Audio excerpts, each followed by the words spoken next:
Story 1. The highway that doesn't exist. I should never have taken that exit that didn't appear on any map, but fatigue and desperation led me down a road that would change my life forever. My name is Carlos, and I've been driving my truck through Mexico's highways for 15 years, transporting merchandise from state to state, knowing every curve, every town, and every gas station on the route. But that October night, everything changed when I got lost on a highway that simply shouldn't exist. I had left Guadalajara bound for Mexico City with a load of appliances. It was a routine trip I had made hundreds of times, but a torrential rain forced me to stop at a gas station near Morelia to wait for it to clear up. The attendant, an older man with a nervous appearance, warned me not to drive at night through that area because there had been strange reports. But I needed to arrive on time for the morning delivery, so I ignored his words and continued my journey when the rain subsided around 2 in the morning. The road was completely deserted, only illuminated by my headlights cutting through the dense darkness, when suddenly I saw an exit I didn't remember seeing before, marked only by a rusty sign that said Kilometer Zero, with no city name or destination. Something inside me said not to take that exit, but my GPS had lost signal kilometers ago, and I thought maybe it was a shortcut that would help me make up lost time. So I turned the steering wheel to the right and entered that secondary road that seemed to swallow the light from my headlights. The asphalt surface was perfect, too perfect for a secondary road, and there were no traffic signs, no dividing lines, no side reflectors, just a black ribbon that extended infinitely forward. After driving for half an hour without seeing a single house or town light, I began to feel a strange sensation in my stomach, as if something was watching me from the darkness surrounding my cab. And when I looked in the rear-view mirror, I couldn't see my trailer's taillights reflected on the asphalt, as if my own vehicle cast no shadow whatsoever. The radio began emitting strange interference, whispering voices in languages I couldn't identify, and the temperature inside the cab dropped several degrees despite the heater being on maximum. I tried to turn around several times, but each time I turned the wheel, the truck seemed to keep moving straight ahead, as if the road had its own will and forced me to continue toward an unknown destination. Hours passed, but dawn didn't come. The clock on my dashboard had stopped at 3:33 in the morning, and when I checked my cell phone, the screen showed an impossible date: February 31st, 1847. Desperation began to take hold of me when I realized that the fuel wasn't decreasing despite having driven for hours, and the engine ran with a different sound, deeper and more resonant, as if it wasn't the same truck I had been driving all my life. It was then when I saw the first lights in the distance, small bright points that seemed to slowly approach, but when they were close I could distinguish that they weren't headlights from other vehicles, but eyes, hundreds of eyes floating on both sides of the road, watching me with an intensity that froze my blood. The eyes were of different colors and sizes, some human, others clearly animal, and some I couldn't classify because they didn't belong to any known creature, all blinking in unison while my truck slowly advanced between them like in a macabre parade. The air inside the cab became thick and difficult to breathe, with a metallic aroma that reminded me of fresh blood, and the windows began to fog up with a sticky substance that slowly dripped downward, forming patterns that looked like deformed faces. I tried to scream, but my voice produced no sound whatsoever, as if I had lost the ability to communicate with the outside world. And when I tried to touch the door handle to get out of the truck, my hand passed through it as if it were smoke.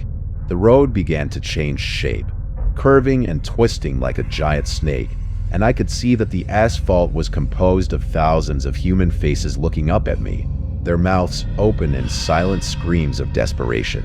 The steering wheel became hot under my hands, so hot I could smell my own skin burning, but I couldn't let go because my palms had fused with the material, making me a permanent part of the vehicle.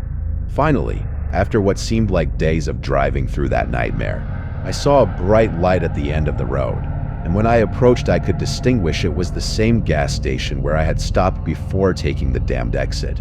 The attendant was there, waiting for me with the same nervous expression, and when I got out of the truck to ask him what had happened, he simply smiled and told me I had been driving in circles for 5 minutes in the gas station parking lot, mumbling incoherencies about eyes in the darkness. I looked at my watch, and indeed it was 2:10 in the morning, just minutes after I had left, but when I checked my truck's odometer, it had registered over 1,000 additional kilometers, and on the passenger seat, I found an old map showing a road called Highway of Lost Souls, which according to the legend in the lower corner, only appears to those drivers who are destined to be lost forever in the darkness. Story 2. The passenger from kilometer 237. The most terrifying thing about being a truck driver isn't accidents or dangerous roads, but realizing you've been driving for 3 hours with someone sitting in your cab who never got in the truck. My name is Miguel, and this is the story I've never told anyone because I know they would think I'm crazy, but I need to get it off my chest before madness completely takes over me. It was a cold November night, and I was transporting a shipment of pharmaceutical products from Monterrey to the US border, a trip I made frequently, but that always made me nervous due to the value of the merchandise and the dangers associated with that route. I had stopped at a gas station at kilometer 180 to fuel up and stretch my legs, when a middle-aged man approached my truck asking for a ride to the next town. The man seemed harmless, wore clean work clothes, had a kind smile, and explained that his car had broken down and he needed to get home to his family. Something in his eyes seemed familiar to me, as if I had seen him before somewhere, but I couldn't remember where. So out of compassion, I decided to take him as far as my route ended. When he got into the cab, I noticed he had no luggage, not even a wallet, and when I asked him about his work, he gave vague answers, always steering the conversation toward questions about my family, my work schedule, and the routes I usually took. During the first kilometers, the man behaved normally, talking about the weather and making casual comments about the landscape, but gradually I began to notice strange things in his behavior that put me on alert. I never saw him blink, not once during the entire conversation, and when we passed near the highway lights I could observe that he had no pupils, just a uniform color that seemed to change between gray and black depending on the angle. His breathing wasn't normal either. It was too rhythmic and deep, as if he were making a conscious effort to maintain a human breathing pattern. And when I offered him water from my thermos, he refused, saying he wasn't thirsty, which seemed strange considering he supposedly had walked several kilometers on the highway. The air inside the cab began to change gradually, becoming colder and more humid, with a sweet smell that reminded me of wilted flowers, and I noticed the windows fogged up for no apparent reason despite the ventilation system working correctly. My companion began asking more specific questions about my routine, wanting to know exactly what time I passed through certain points, when I took my breaks, and if I always traveled alone. Questions that seemed too inquisitive for someone who simply needed transportation. When we reached kilometer 237, the place where he was supposedly supposed to get off, I told him we had reached his destination, but he smiled in a way that froze my blood and told me he had changed his mind, that he wanted to accompany me to the end of the trip. The smile was too wide, showing teeth that seemed sharper than normal, and when I tried to insist he get off, his expression changed completely, becoming cold and threatening. At that moment, I realized something was terribly wrong, so I decided to stop at the next rest area with the intention of calling the police. But when I looked toward the passenger seat, the man had disappeared completely without making the slightest noise. I checked the entire cab, looked behind the seats, and even verified that the doors remained closed, but found no trace of my mysterious passenger, as if he had simply vanished into thin air. I thought maybe I had fallen asleep and it had all been a very vivid dream, but when I checked the GPS system, I could see that the truck's weight had decreased exactly at the moment I realized his disappearance, confirming that I had indeed been transporting someone. I continued my trip trying to convince myself it had been my imagination, but 3 kilometers ahead, I saw the same person standing on the shoulder of the road, signaling for me to stop, with the same clothes, the same smile, and the same familiar expression I couldn't identify. This time I didn't stop, but when I passed by him I could see in the side mirror that he followed me with his gaze, and his reflection remained visible much longer than should be physically possible. During the rest of the trip, I kept seeing the same person at different points on the highway, always in the same place, kilometer 237, no matter how many kilometers I had traveled, as if that location followed me wherever I went. I arrived at my destination at dawn, delivered the merchandise without problems, but when I reviewed the delivery documents, I discovered there was a discrepancy in the inventory. Medicines were missing of considerable value, specifically painkillers and sedatives, drugs that could be sold on the black market. Company officials questioned me for hours, reviewed the entire truck, and analyzed the satellite tracking system, but found no evidence that anyone had violated the vehicle's security or accessed the cargo. That night, while trying to sleep in a nearby motel, I turned on the television and saw a report about a series of truck robberies in the region, all carried out by a man who pretended to be a stranded traveler and who had been identified by several truckers as a suspect. But what left me frozen was that according to the report, that man had died in a car accident 3 months before, at the exact kilometer 237 of the highway I had just traveled. The photograph they showed on screen was identical to the face of my mysterious passenger, and according to the police investigation, his spirit continued appearing to truckers to complete the robberies he couldn't finish in life, feeding off his obsession to obtain the drugs he needed for his addiction, an addiction that not even death had been able to cure. Story 3. Radio Signal FM 66.6. I never thought that tuning into an unknown radio station would connect me directly to hell. But since that night, my life became a nightmare from which I cannot wake up. I'm Ricardo. I've been driving cargo trucks throughout Latin America for 38 years, and during all my nocturnal journeys, I've always depended on the radio to stay awake and accompanied during the long hours of solitude on the road. That December night, I was transporting a shipment of heavy machinery from Brazil to Colombia, a several-day trip that required crossing remote territories where radio signal is scarce and communication with the outside world becomes almost impossible. I had driven for 12 consecutive hours and was beginning to feel the weight of fatigue when I decided to look for some station that would help me stay alert during the next hours of travel.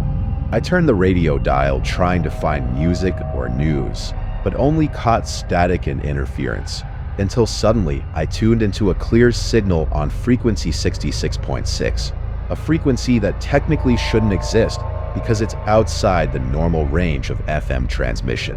The voice coming from the speakers was deep and melodious, spoke Spanish with an accent I couldn't identify, and introduced himself as the host of a nighttime program called Confessions from the Asphalt, dedicated especially to truckers traveling at night. At first I thought it was a pirate or experimental station, because the host seemed to know specific details about my work, mentioning truck brands, common routes, and typical problems we transporters face, information that only someone with experience in the field could know. The program started normally, with soft music and advice for nighttime drivers, but gradually the tone changed and the host began asking direct questions to the audience, as if he could hear the answers through the radio. I felt strangely compelled to respond out loud when he asked if there was any Colombian trucker named Ricardo listening to the program, and when I mentioned my name, he laughed in a way that made my skin crawl and told me he had been waiting for my call for a long time. The host began recounting personal stories from my life with terrifying precision, mentioning childhood events I had never shared with anyone, names of people I had met years ago, and even secrets I thought I had buried forever in the deepest part of my memory. He talked about the time I ran over a dog when I was 16 and never told anyone, about the money I stole from the cash register at the garage where I worked in my youth, and about the love affair I had 5 years ago that almost destroyed my marriage. Each revelation sank me deeper into a state of panic and confusion, because there was no way a stranger could know those intimate details of my existence. But the voice continued speaking with a disturbing familiarity, as if it were an old friend sharing memories. The program took a more sinister turn when the host began playing recordings of conversations that supposedly had taken place in my truck during past years, phone conversations with my wife, arguments with other drivers, and even monologues I had had with myself during moments of solitude on the road. The recordings had crystal clear quality, as if someone had been hidden in my cab for years documenting every word I uttered. But the most disturbing thing was that some of the conversations included responses from people who had died long ago, as if those recordings captured not only my words, but also the voices of the dead. I tried to change stations, but the dial didn't respond. It remained fixed on frequency 66.6 no matter how much I turned it. And when I tried to turn off the radio completely, the voice continued transmitting through the speakers as if it had a life of its own. The host began making predictions about my immediate future, describing with exactitude every town I would pass through, every gas station where I would stop, and every person I would talk to during the rest of the trip. Predictions that were fulfilled one by one with a precision that defied all logic. He told me that in 3 hours I would see a car accident at kilometer 847, that I would stop to help and find an injured woman who would ask me to call her sister.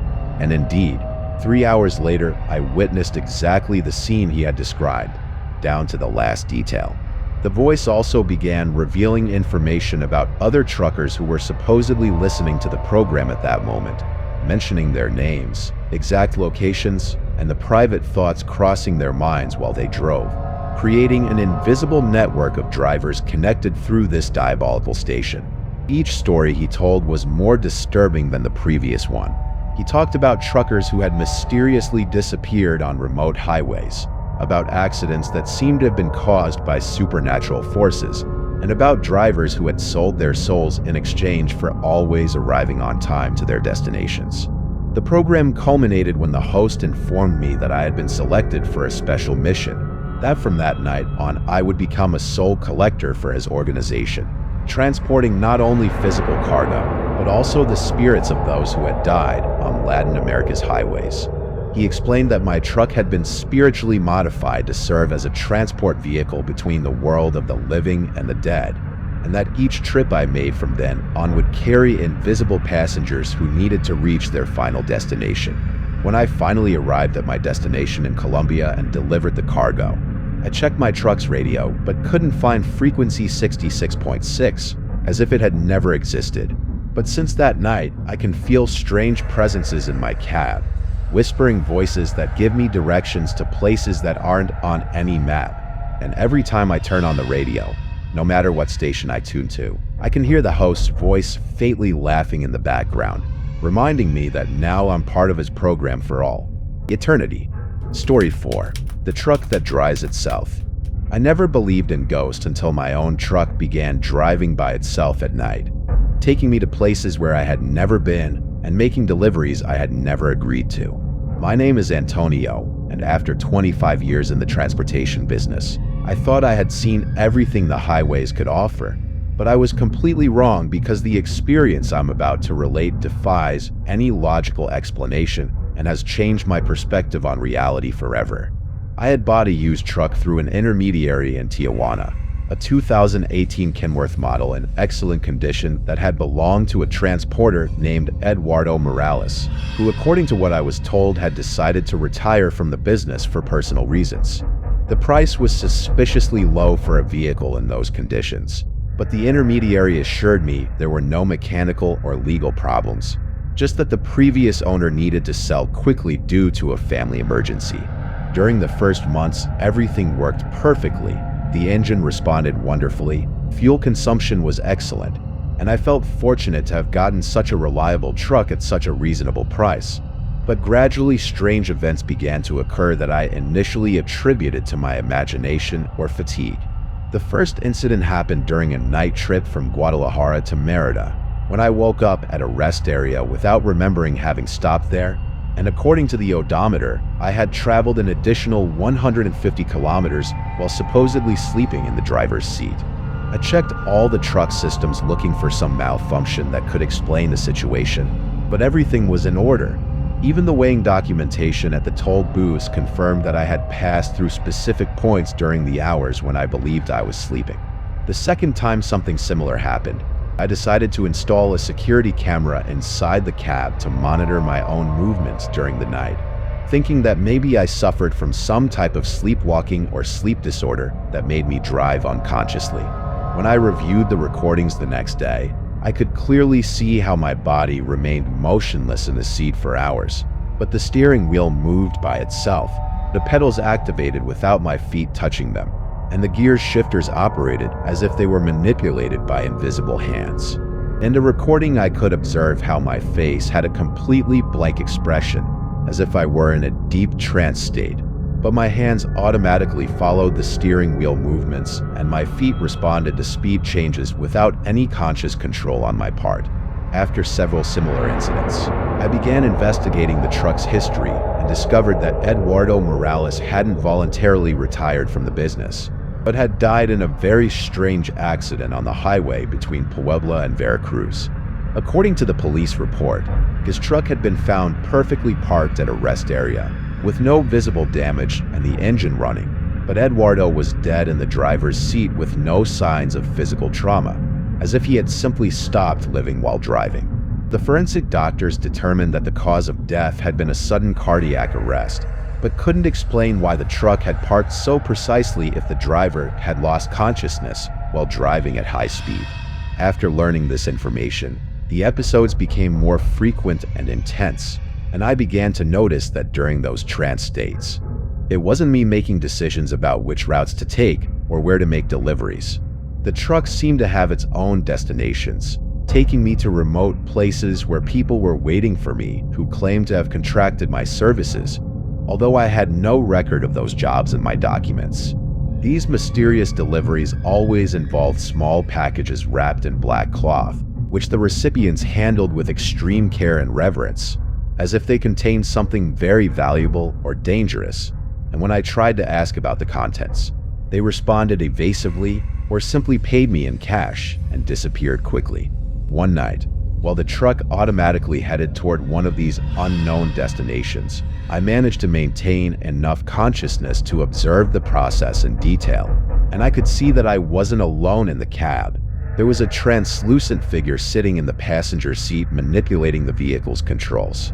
The figure was clearly Eduardo Morales. I recognized his face from the photographs I had found in the glove compartment, but his appearance was cadaverous, with sunken eyes that glowed with a bluish light and a smile that expressed a disturbing satisfaction. Eduardo explained to me telepathically that he had died fulfilling a very important promise, transporting certain sacred objects for a secret organization that operated in society's shadows, and that his commitment was so strong that not even death could free him from that responsibility. He told me he had chosen my truck as his new vehicle because he recognized in me the necessary qualities to continue his work, and that he would gradually train me to become his partner in this supernatural enterprise. The objects we transported, according to his explanation, were ancient artifacts with mystical powers that had to be redistributed among different esoteric groups around the country. Artifacts that had been collected for decades by a network of specialized transporters who operated exclusively during nighttime hours. Eduardo showed me a notebook hidden behind the instrument panel that contained a list of clients, coded addresses, and a delivery calendar that extended several years into the future, enough work to keep me busy for the rest of my career. Gradually, I learned to cooperate with Eduardo instead of resisting, and I discovered that as long as I fulfilled the mysterious deliveries, my regular transportation jobs became extraordinarily lucrative, as if invisible forces conspired to ensure my financial success. However, I also began experiencing worrying side effects. My physical appearance started changing subtly.